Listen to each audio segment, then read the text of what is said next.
Good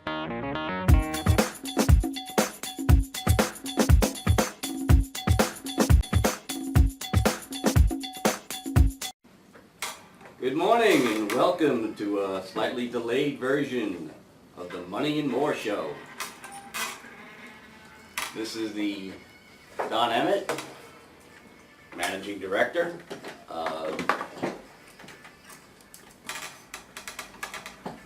of Entrust Associates, and we're here for the Small Business Insights edition of Money and More here at WCLM, Chapel Hill and Carrboro. Thank you for tuning in. And we have our guest in the studio, Mr. Mark Pons. Mark is president of Chapel Hill Tire and Car Care. You can just call it Chapel Hill Tire. Chapel Hill Tire. Chapel Hill Tire.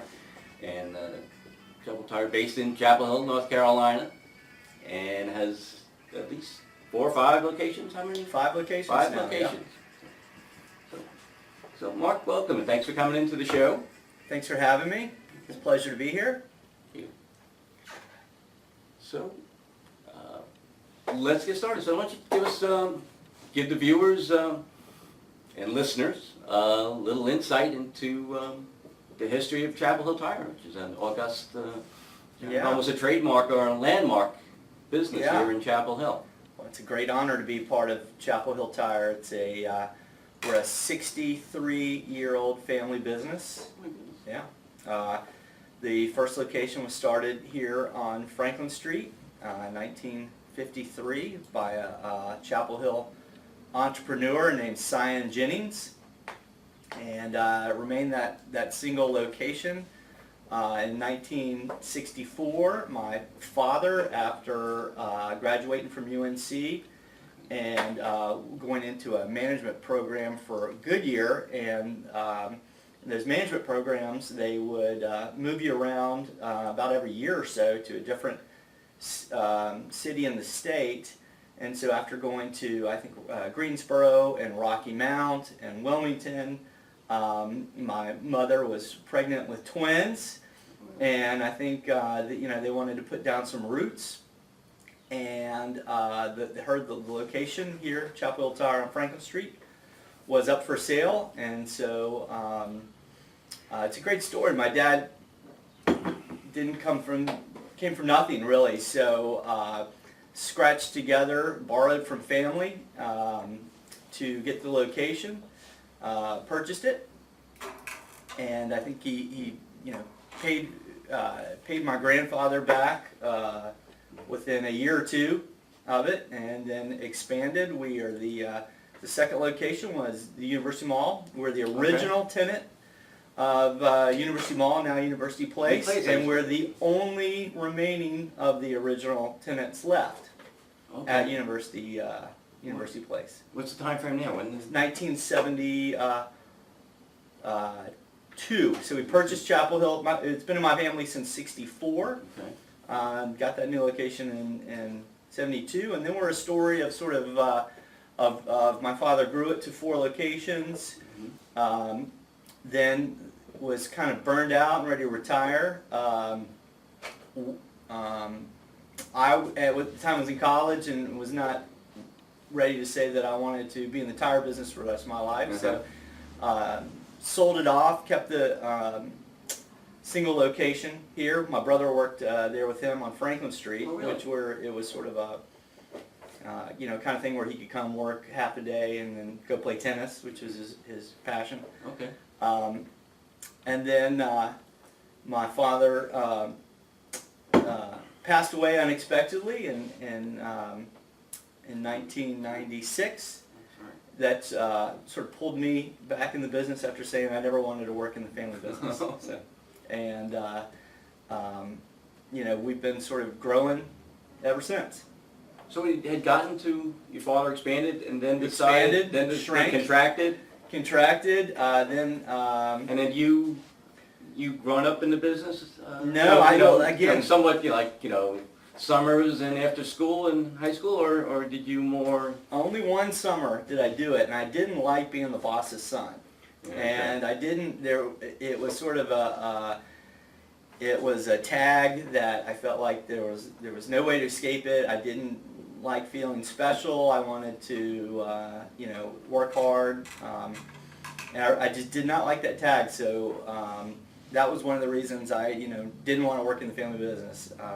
After college, I moved to New York and worked on at Chase Manhattan for a little while before coming back. Excuse me? So, I didn't have much experience. It was baptism by fire in a big way. So 96, you're, So are you still, so you graduated college, you're in New York working for thinking you're going to be a banker or a Wall Street kind of guy of some sort? New York's a great experience for somebody in their 20s right out of college. It gave me a great perspective of seeing what people's lives were like. I got to see a big merger, and I got to see a lot of people laid off who'd been at the bank for a long time, and they had families. Say what you want about Wall Street, but I can tell you that these guys were families living in small towns surrounding the city. They worked hard, and they were delivered a security guard and a milk crate to pack their stuff up and go on. And these are people with 20 plus years at the bank, and so that was pretty harsh for me. And I think it was it's certainly. The chemical? It was chemical Chase merger, yeah. I remember that. Yeah. I was a chemical customer and became a Chase customer, so yeah. So that's certainly, and getting on the train at 4 in the morning to come into the city, and then getting home late, not seeing your family. It was a good thing to see and get some perspective on, and certainly moving to make small town North Carolina look very appealing. Yeah, kind of the concept of our show here, Money and More, and the small business insights. There's the choices we make, and having grown up on Long Island, where a lot of people commuted to the Long Island Railroad, and some people spent their entire career, 40 years on that train, Penn Station and the subway downtown, and I guess if you compartmentalize and you can get a lot of people now today, I guess people get a lot of work done on the train and whatnot. But it's just to go through your whole life and kind of rat race. It's gives you perspective of what you want to do, and maybe that's not it. Yeah, family is important to me. And so the ability to go home at lunch and see my wife, see my daughter, and then pop back into work is just, without a big long commute, is something that's really appealing to me. Okay. So that kind of leads into my first usual question is about a growth strategy. So Chapel Hill had gone to 4 locations, and then it shrunk to 2 or to 1. To 1. So yep. You're back to the original on Franklin Street. Yep. What? So The one in. So they started University Place and then sold it. Yep. Did they retain the name or something? It did. So my same dad. name but different owners. Yes. So part of our legacy. My dad was a big personality, and to this day, people still come up to me and say, "I miss your dad. He was such a good guy. He was very, very loyal." And so when he sold the businesses, he sold them to his longtime managers. Okay. And even financed part of the sale to them. And he had a real reputation for helping people out. And it's really is a beautiful legacy to have, to live up to. So he sold all the other stores to the managers, helped finance them. And the idea was that Chapel Hill Tire, the brand, they were all going to keep running their individual Chapel tires, and we would pull together Somewhat market together. Yeah. So that's how we did it. And then over time, though, right before he passed away, he was lining up to buy the Carver location back. We went ahead with that purchase after he passed away. And then what is now Auto Protocol on Fordham Boulevard, across from Performance Auto Mall, next to Lowe's Home Improvement, was a Chapel Tire. Oh yeah, okay. they decided they wanted their own identity, which I understand. And so it was just the University Place location that kept on as a Chapel Hill Tire. Okay. So in terms of, your growth strategy, so initially it's, let's get back to where we were, Mm-hmm. which I guess you've kind of done. So you bought back Carborough. Mhm. I guess eventually bought back University Place. Yes, we University Place, we got that back last summer. Okay. Mm-hmm. And then there's the Chatham location. We expanded. Chatham County is obviously a growing market. We kind of want to go to where our brand is known. Chapel Hill's pushing borders out that way. So we, in 1999, opened up out there, blew out the walls of the old Lowe's grocery store, and created a tire and auto repair facility out of it. And then I can't believe how long it's been now. I think 2012, opened a store in Durham Okay. on Hope Valley Road. Remember, there was, Mark is a very active member of the Chapel Hill Chamber, and has had events at his facility in Carborough. And I remember the facility in Durham is somewhat quite unique, and Mark has gone to business in a way, I guess it's very green and about looking at the environment and family and business friendly. My first visit to, before I knew Mark, went to, get tires or something at the Chatham location. And something I don't know if I said, let's pick up the car on Saturday. And they said, we're not open on Saturdays. Mm-hmm. I said, oh, well, that's interesting. Business must be good, I thought. The car and auto business that's not open on Saturday. So what's, give me your... So we're a little weird that way. We were open on Saturdays for 40 plus years, maybe 50 years. Our people work really, really hard. And I also wanted to treat them like the professionals they are. And my industry's got a reputation for grinding people up and just sort of tossing them away, treating them like a number. Saturdays, nobody was ever excited to be there.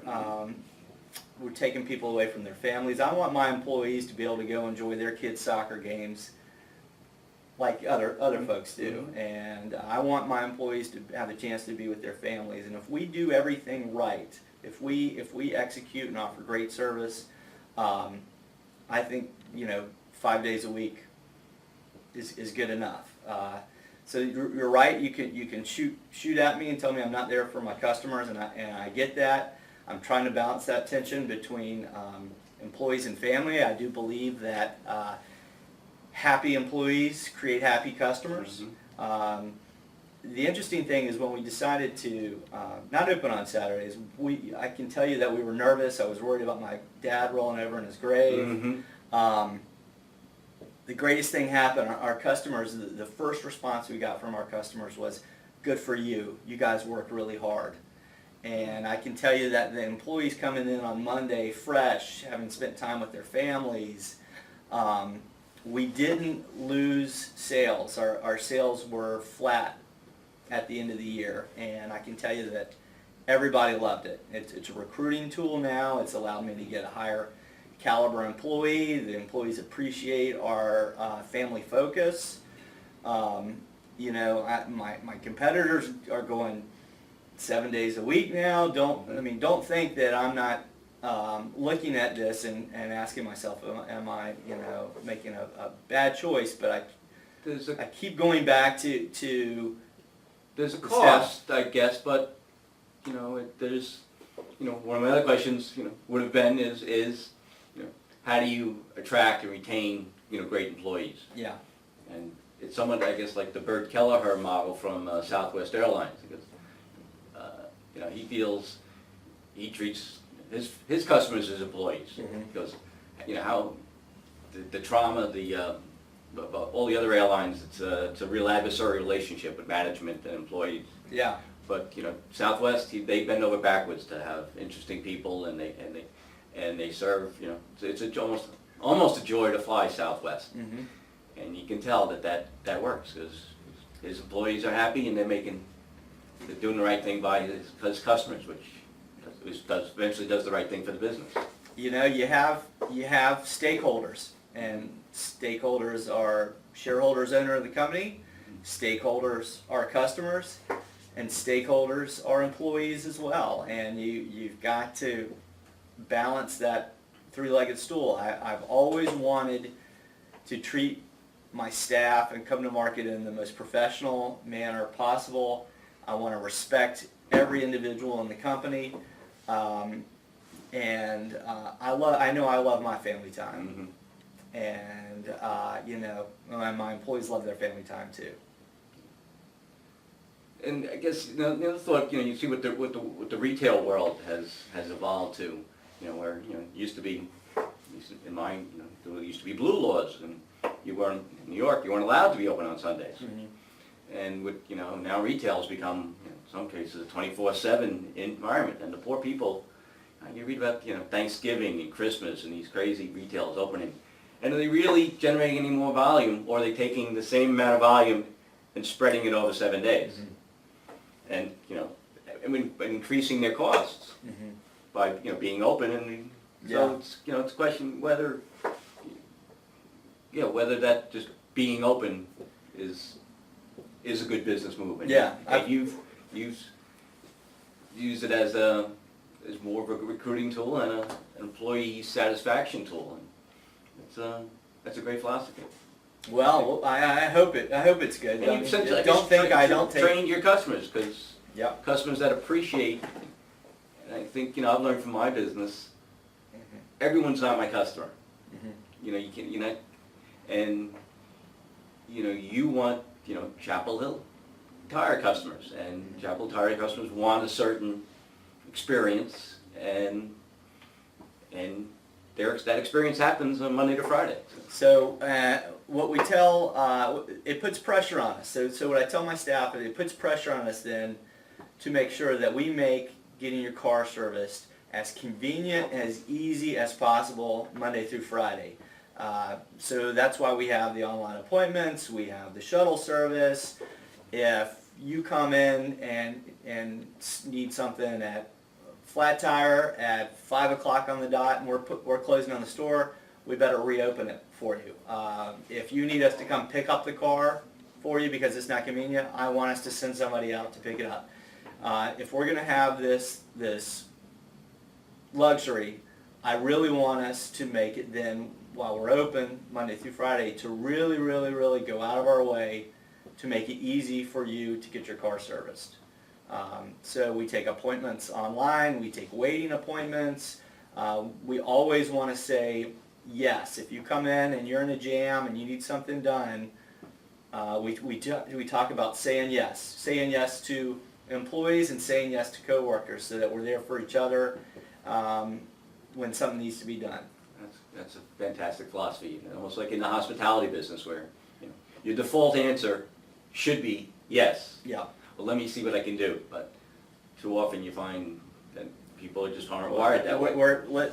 There's a reason, we're guilty, we're not perfect, and the whole say yes discussion resulted from situations where we acknowledged that we weren't being as flexible as what people needed. So we're at 5 locations now. 5 locations. So we've expanded into the dorm marketplace. What's on the next? Is Chapel Hill going to continue to expand and grow? If you can say. Chapel Hill Tire. What's next on the agenda? So we do have a location lined up for next year. Not at privy of saying now where, but we are continuing trying to grow. We feel like we have something special. We feel like we have something special to offer both employees and customers, and we want to keep doing that. And it's also the fact that in this world today, with the competitive forces being what they are, a lot of things kind of working against you swimming upstream. I feel like you have to be looking to grow in order to succeed. I don't want to say grow or die, but it's you have to be looking to grow, I think, so that you're on your toes. Technology, even in the mom and pop family, business like the tire and auto repair world, technological forces are moving around fast and making things move fast, and I think if you have to have a growth mindset, so you're on your toes and you're looking to adapt. That's great. What would you say? I'm sure your dad was a big influence in terms of the best business advice you've ever received. What would you say that was? Was it from your dad or somewhere So else? a few things. I think my dad's example of respect everybody was a great example that he set. Certainly his kindness and generosity was a great example. Pay your bills on time was the advice he gave me, Okay. for one. And in my time in New York, I had my boss there. It was a lady running a desk on the trading floor, and she was tough as nails. I mean, she would really scare me. Okay. And but here was the word from the others, and she was intimidating. She was like 6 foot. I think she was a volleyball player from Southern California, Okay. so she was a tall force, and she was tough as nails and very demanding. But everybody knew that if she gave you her word, it would happen, and that she was tough but fair. And there was a time where I had a situation with her where she had given me my word, and I knew she could. I was a nothing little assistant on a trading desk out of college. Mhm. I was not important in Yeah. her world. And there's a situation where she could have gone back on her word on me very easily, and she kept it, and it meant the world to me. And so that example, that's one of the big ones, and I think that's one of the ones, if you talk to my staff now about my leadership style, they'll tell you if he says he's going to do something, he always does it. And so it's very important to me to do it. Even if it works really badly in your favor, I feel like that's all you've got is your word, and you gotta live up to it. I tell my children, you have your, I gave you life, I gave you your name, Mm-hmm. and you have your word, and that's your essence and your being. If people can't, say what Yeah. you do what you say, then what are you as a person? And I think that's There's important. been multiple examples where I've realized that I screwed up and should not have said that or should not have promised that. But you know what? Because I've promised it, I need to follow through with it.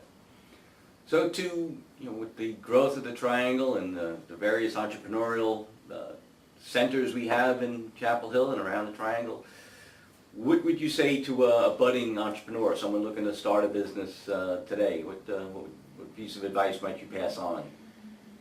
One of the things that I'm sure if you're a budding entrepreneur, there's times where you just have to do it all. But I think one of the big things is seeking help from outside. You can't do everything on your own, and there's a lot of times there's this philosophy that as the owner or president that you've got to have all the answers, that you need to somehow be able to do everything yourself, and I'm here to tell you, you can't. And so find a coach, get out of the office whenever you can, see other people in your industry, talk to them, learn, keep educating and growing yourself, because if you don't, there's so many forces working against you. You can't do it all alone. Leverage yourself and delegate. Delegate, but also And just people empower. I guess, yeah, people. empower, but get out of the office, seek help, seek ideas. Don't burden all of it on your own shoulders. Get You out can't of do it. Get out of the box. Yeah, That's great advice. yeah. And finally, as we wrap up, Is there a third generation with ideas, or what's the plan for the future for Chapel Hill Tire? So that remains to be seen. You know, my kids are 10, 8, and 6. Okay. So it's not any kind of pressure I think we'll put on them. And actually, so Chapel Tire, my family, it's my sister, my brother, and myself are the shareholders of it. And there's a lot of passion in the business. The business has been good to us for so long. We love the business, but we also want to treat it like a business and not let too much family get in it. So you do have to honor the business. You have to do what's good to it. You have to reinvest resources into it. You have to treat it like it's an organic living being. And you know, sometimes too much family. We've seen other family businesses where everybody treats it like an ATM, or the family dynamics create too much drama in the business, so they take their eye off the customers and the employees. So we do love this business so much that we want to do right by it and make sure that it's, no matter what happens, that it's getting the treatment it needs. That's a good rule to, you know, it's a family business, but it's a business, and there's a family, and there's businesses need you to have be do investing nurtured. for the business. They need to be and reinvested you have to do investing in. for the family. And, Yep. and it's going to be some, I guess, some You separation. have to put up some walls and separation and make sure you take care of the business. Yeah. Well, that's good stuff.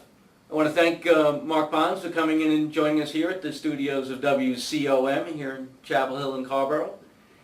And our portion of the Money and More show, and our segment that we call Small Business Insights at Triangle. I'm Don Emmett from Entrust Associates, and thanks a lot for coming in, Mark. It's been a pleasure. Thanks, to have Don. you. My pleasure. All right, we're going to take a short break, and we'll be back with more Money and More.